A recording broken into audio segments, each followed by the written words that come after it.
Probably the most dangerous man alive today, Klaus Martin Schwab. This is the face of Klaus Martin Schwab.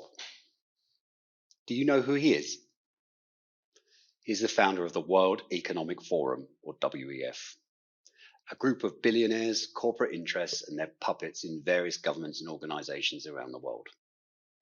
He has written many books, including COVID-19, The Great Reset, which he wrote in 2020. Yes, that Great Reset. It was never a conspiracy. It was always a plan. If he were not so incredibly powerful, you would think you were watching an 82-year-old former Nazi in a care home ranting about controlling the population and how they think. You could probably picture him sitting in a comfortable chair as he babbles incoherently about power and control and organizes his imaginary generals to crush dissenting voices like some demented supervillain. Well, unlucky for you then. He's not some geriatric ranting of his past glory days from daycare. He's one of the most powerful men alive, and he's able to puppet many elected officials in power in your country through his creation, the World Economic Forum, of which he's still chairman to this very day, despite being 82 years old. Well, you might not know him, but he has designs on you. Very, very far-reaching designs, including what you can do, what you can think, what you can eat, and everything else from your body autonomy to actually planting technology into you. He is a German academic qualified in economics and engineering that has spent his whole life living in the tranquility and safety of Switzerland while dreaming up plans for the rest of us. Possibly this started with good intentions. However, those good intentions became increasingly twisted since the founding of the World Economic Forum and the increasingly vast power this brought him. You might not know him, but you might have heard of those Davos meetings of the WEF, which are sometimes referred to in one line or sentence on mainstream media. Those Davos meetings are where your future is being mapped out in secrecy by this anti-democratic and ultimately corrupt group of super-rich elites with no mandate from anyone. There in Davos this year were 2,500 selected elites making your choices for you, or more accurately, seeking to make sure that you do not have any left. Among those at the 2022 meeting were at least 50 heads of state. The likes of French President Macron was, of course, there in person, as was Greek Prime Minister Kyriakos Mitsotakis. Spain's Minister Pedro Sanchez and many other of their favourite puppets in government from South Africa to America were also there. Schwab warned that those that will criticise, stand in the way or hijack its key messages, including his pet project, the Great Reset, would not be tolerated. There is no room for discussion, no concern for democracy and no place for contrary voices at this 2022 ultra-exclusive Tea Party.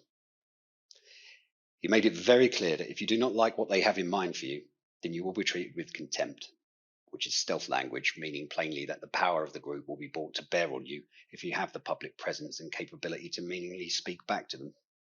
It probably comes as no surprise to anyone that anti-democratic organisations such as the European Union are of course represented, given that they are almost always one and the same group of people. I wonder how many of the Davos elites are in the Eurogroup, the organisation which really controls the European Union from behind the scenes. The European Union President, Ursula von der Leyen, attended in person, of course, and that should set any EU citizens' alarm bells ringing. This is an unelected man with enormous power over our governments, a man obsessed with control. Obviously, ordinary people do not have any right to recourse. We're too stupid to make our own decisions. We need people to make decisions for us, whether it be designer babies, reducing our personal agency over our own bodies, even going so far as to talking excitedly about the potential for smart dust, a dust of basically miniaturized robots within our bodies. On their own, these are all interesting technologies, but who gets to control them, and thereby, ultimately us? Given the source of this enthusiasm from Klaus Schwab, you might do well to look twice. Much of what he proposes, with the most enthusiasm, can result in reducing most of the population to a state worse than cattle, with no agency whatsoever. Klaus Schwab is utterly anti-personal liberty, absolutely anti-democracy, and almost obsessed with achieving total control of a world in which you have no choices. No one ever elected him, and you will never hear a quote against him on mainstream media. Indeed, if you do hear anything at all, It's a very positive, benign sounding soundbite. But given the control that this group has over most forms of media, that should be no surprise at all. No one voted for this man, but in many cases, the will of the WEF will become the policies of your government. Such is his power to influence governments around the world. Very tellingly, he was recently seen to congratulate the Netherlands Prime Minister almost as if he was a pet dog.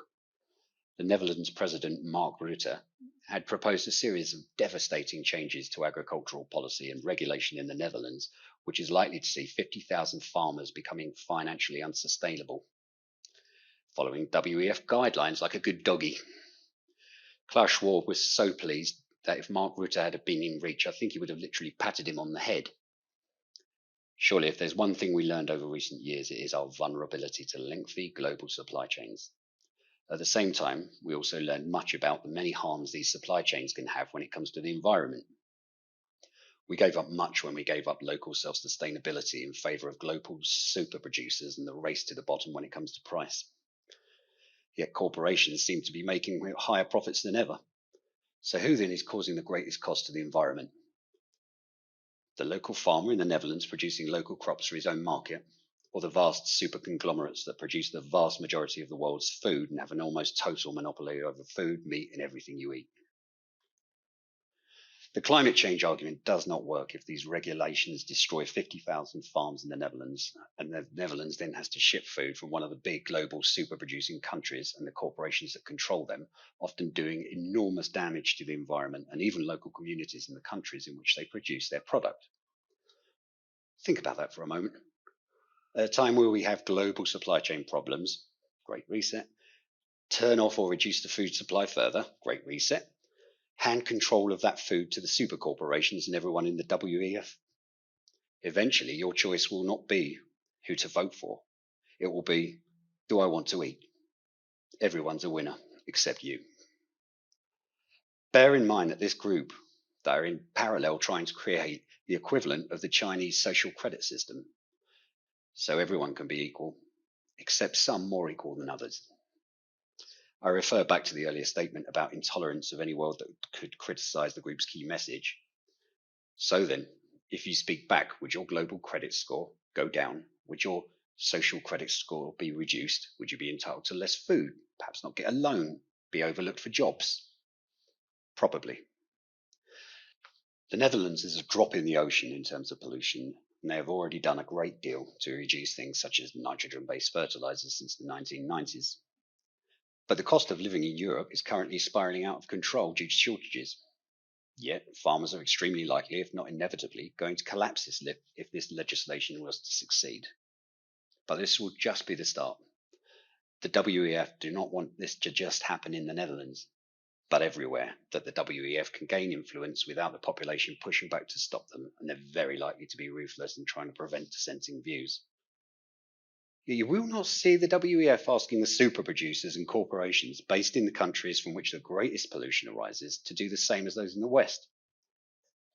Perhaps because they were guests and supporters that attended Davos, and that would presumably be rude, wouldn't it? Or could it be that it's these members which will ultimately benefit? Supreme Leader suggests that you look up your national leaders, your politicians, and if they attended Davos, then do not vote for them. They are your enemy and they're selling you out. Protest in any way you can. In a sane and truly democratic world, it would be a crime to be associated with the World Economic Forum, and it would be treated the same as any other form of corruption. We wish the 50,000 farmers currently struggling in the Netherlands every success. It appears that the media in the Netherlands is not yet quite as locked up by the WEF and its cronies as most other European countries seem to be. Information about the Netherlands Prime Minister's policy is getting out there to people, and there seems to be a very broad resistance to this legislation amongst people in general.